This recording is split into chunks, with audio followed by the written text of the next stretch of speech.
মাধুরী আমার সঙ্গে রয়েছেন এই মুহূর্তে সল্টলেক বিজে ব্লক থেকে। মাধুরী, মানে সন্ধে থেকে এবার আমরা আস্তে আস্তে রাতের দিকে যাচ্ছি, মানে সন্ধে এখন 6টা বাজে 7টা বাজে ঠিক কথাই, কিন্তু এই সময়ের ভিড়টা, মানে সন্ধে 6টার ভিড়টা তুমি কতটা লক্ষ্য করছো?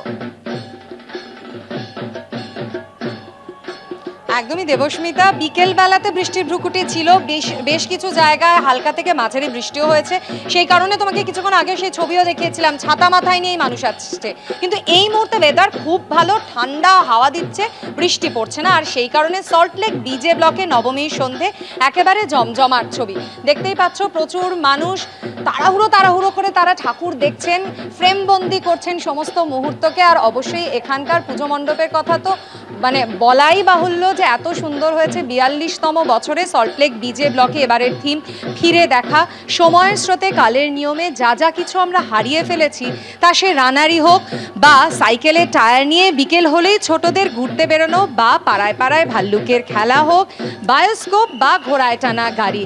যে সমস্ত মানুষরা এখানে আসছেন তারা প্রত্যেকেই কিন্তু ওই স্রোতের মতো বয়ে চলে যাচ্ছেন না, বরং একটু থমকে দাঁড়াচ্ছেন আর বলছেন সত্যি তো কিরম যেন ছিল না সেই সমস্ত দিনগুলো, চোখগুলো কেমন যেন চিকচিক করে উঠছে। আর মণ্ডপের এই অংশটা পেরিয়ে যখন তারা ভিতরের দিকে ঢুকছেন, মাতৃ প্রতিমার সামনে আসছেন, তখন মনটা অবশ্যই একটু হলে তো খারাপ লাগছেই। তার কারণ আজ যে নবমী নিশি, আর মাত্র কয়েক ঘন্টা পরই ঘরের মেয়েকে মাকে বিদায় জানানোর পালা। তবু তারই আগে উৎসবের শেষ রেশটুকু একেবারে চেটেপুটে উপভোগ করা সল্টলেক বিজে ব্লকে এমনই রঙিন ছবি। দেবস্মিতা, একেবারে সেই ছবি বিজে ব্লক থেকে মাধুরী চট্টোপাধ্যায় আমাদের তুলে ধরছেন। আর এইবারে আপনাদের সরাসরি নিয়ে যাব শ্রীভূমি স্পোর্টিং। আমি আবিরের কাছে, আমি আবিরকে এবং দর্শকদের মনে করিয়ে দেব, যখন যেদিন অতিবৃষ্টি হলো তার পরের দিন একেবারে কোথাও কোমর সমান, কোথাও হাঁটু সমান জল, সেই জল ঠেলে শ্রীভূমি মণ্ডপ দেখতে এসেছিলেন, পাশের জেলা থেকে নদিয়া থেকে দেখতে চলে এসেছিলেন। ফলে সেটা বিস্ময়ে জাগিয়েছিল আমাদের। সেই জলকে ঠেলে যদি কেউ শ্রীভূমি দেখতে আসতে পারেন, তাহলে বৃষ্টির ভ্রুকুটিকে যে থোড়াই কেয়ার করবেন জনতা, শ্রীভূমি স্পোর্টিং এর মঞ্চ দেখতে কি আর বলার অপেক্ষা রাখে আবির? একেবারে বৃষ্টি আসুক আর না আসুক, আজ নবমী।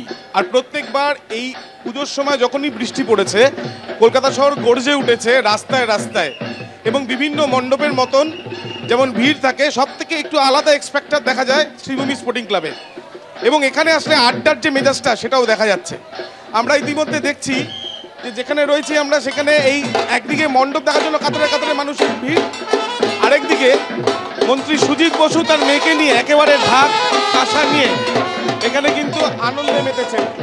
প্রচুর দর্শনার্থীরা তারা আসছেন, ঢাকের বাদ্যি বাজছে এবং তার সঙ্গে সঙ্গে সানাই। এখানে এখনো পর্যন্ত বৃষ্টি নামেনি। বৃষ্টির সময় যেভাবে জল জমেছিল সেই বিষয় পুরোপুরি অতীত। এবং আমরা সরাসরি দেখছি সুজিত বসু তিনি ঢাক বাজাচ্ছেন এবং অন্যদিকে কাতারে কাতারে মানুষ এই যে প্রতিমা দেখার জন্য তারা এসেছেন। একবার কথা বলে নেব। এমনি সময় দেখি আপনাকে যে আপনি ঢাক বাজাচ্ছেন, মেয়েকে নিয়ে, মেয়ের হাতে কাঁসা, আপনার হাতে ঢাক। ভালো লাগছে যে শুভ নবমী, সবাইকে আপনাদের মধ্য দিয়ে শুভেচ্ছা জানাচ্ছি। আর ঢাক প্রতিবারই বাজাই, কিন্তু সেটা পুজোর সময় বাজাই আর আমাদের প্যান্ডেলেই বাজাই। এবারও নবমীর দিন একটু ঢাক বাজালাম। অনেক আপনার কাছে আসবো, সুজিতদের কাছে তো অনেক শুনি, অনেকেই ভয় পাচ্ছে যে বৃষ্টি পড়তে পারে। আমারও আছে ভয়, আপনারও আছে ভয়, বৃষ্টি পড়লে কি হবে? আমি বাঙালি, আমি কলকাতার মানুষ, আমি কেন ভয় পাবো? পুজোর দিনে তো আরোই কিছু আমাদের আটকাতে পারবে না। মায়ের টান সবসময় সবাইকে বার করিয়ে আনবে। আর এই টাইমটাই আমাদের বেরিয়ে পুরো মানে কলকাতার এক্সাম্পল সেট। আজকে পুরোপুরি আড্ডার মেজাজ রোজই প্রত্যেক দিনই আমরা আড্ডা হয়, আমরা বন্ধু বান্ধব সারা রাত্রি জাগি। আজকেও তার ব্যতিক্রম কিছু হবে না। আর এটা ভালো লাগে, পুজোর সময় লাখ লাখ মানুষ এখানে আসছে যায়। লাখ লাখ মানুষের কথা বলছেন। একবার সরাসরি ছবিটা প্রবীর দিয়ে দেখাচ্ছে। শ্রীভূমি স্পোর্টিং ক্লাবে কাতারে কাতারে মানুষ আসছেন এবং তারা মণ্ডপ দর্শন, প্রতিমা দর্শন করছেন। সব মিলিয়ে নবমীর একেবারে যে প্যান্ডেল হপিং এর ছবিটা এখান থেকে সম্পূর্ণভাবে বোঝা যাচ্ছে।